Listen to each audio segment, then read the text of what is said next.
everybody. Dan Illman, Mike Beer, taking a look at race number 3 at Saratoga on Thursday. It's the DRF race of the day.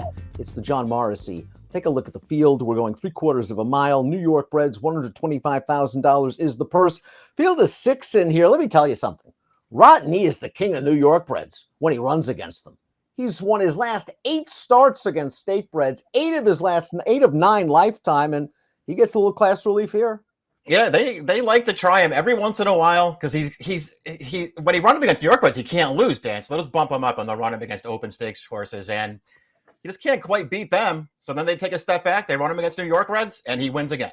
His game is speed. Let's see where our friends at Timeform US have him after the first quarter mile of the Morrissey, and they have him right up close to the pace. Looms Boldly is also a pretty fast horse. This guy's been on the lead in what? 1, 2, 3, 4, 5, 6, 7 of his last 8 starts. Factually Correct is also pretty quick. This horse has been on the lead in his last 2. There's a chance this pace heats up, Mike. Yeah, I feel like it could heat up. Rotknee does.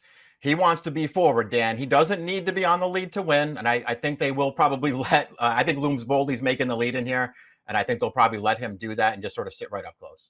Ocean's Reserve, the number 1, makes his first start for trainer George Weaver off about an 8-month layoff.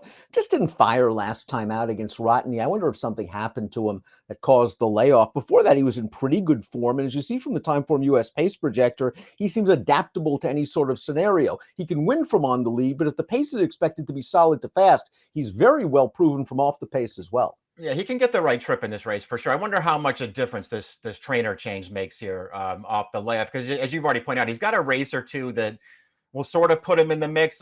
I've never looked at Ocean's Reserve and thought that he had stakes races in his future. He's 5 years old now, but we'll see what happens. They faced Rotknee twice in stakes races, and it has not worked out so far.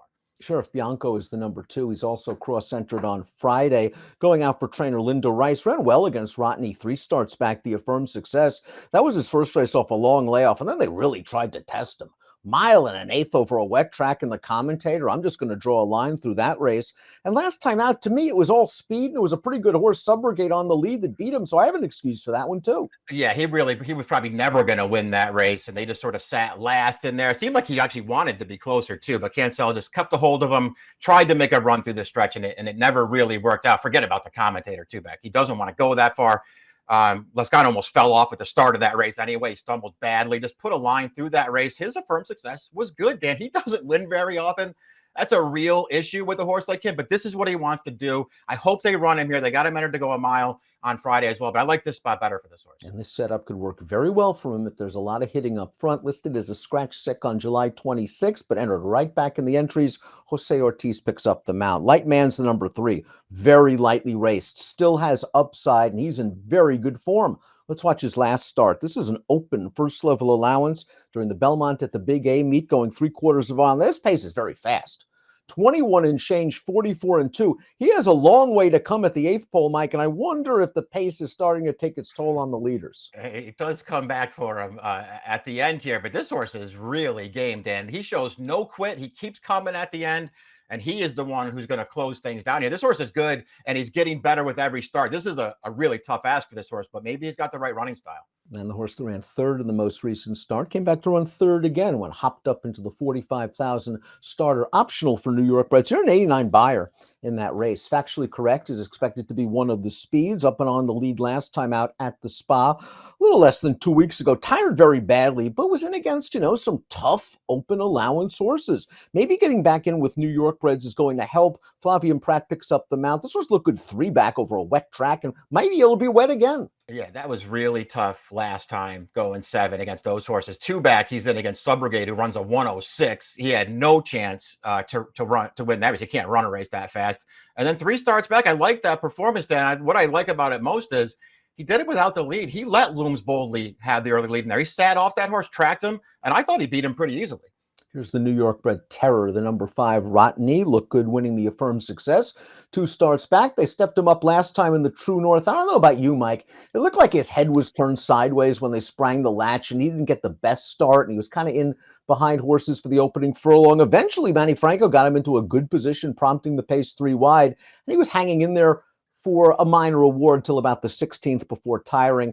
All in all, I think it was a solid performance. If he runs his usual race, he'll be really tough. Yeah, that's true north. He did have maybe a little excuse there, but it's sort of also his typical effort when they run him in a graded stakes kind of race. He runs fine, but he's not quite good enough to beat those horses. He's clearly good enough to beat these horses.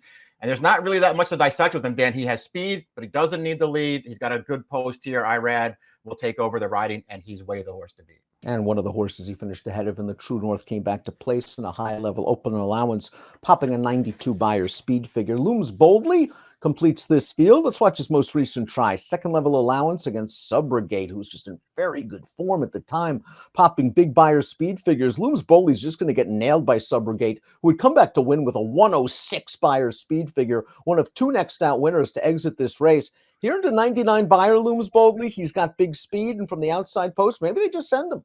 Yeah, I think they will. They'll come out running here and see if he can make the lead. He ran really well in this race, Dan. He's dead game in here to just miss at the end. It was certainly a nice step forward. I didn't like his race 2 starts back when he was in as the main track only. And to me, Factually Correct just ran a lot better than he did. But this horse jumped up last time. Before we take a look at our top selections, please click the subscribe button on the Daily Racing Form YouTube channel for the latest DRF videos. Let's take a look at our top picks for the John Morrissey. Sheriff Bianco, Mike's going to get us set up, is going to be a little bit of a price. Expect this one to come running late. Yeah, I think the race will set up to his liking, Dan. He's going to sit off the pace somewhere and make a run. So I hope that this is where they run him. If he decides to run on Friday, that's fine. I'll scratch into Rotknee. That's okay. This is what Rotknee wants to do. New York breds, and he'll be right in the thick of things when they turn for him. But it's an interesting pace scenario to be sure. There's a chance this thing heats up. Maybe that works against Rotknee at a short price. 5623 for me, 2563 for Mike in the John Morrissey Handicap, the Thursday race of the day. It's the third at the Spa. Good luck.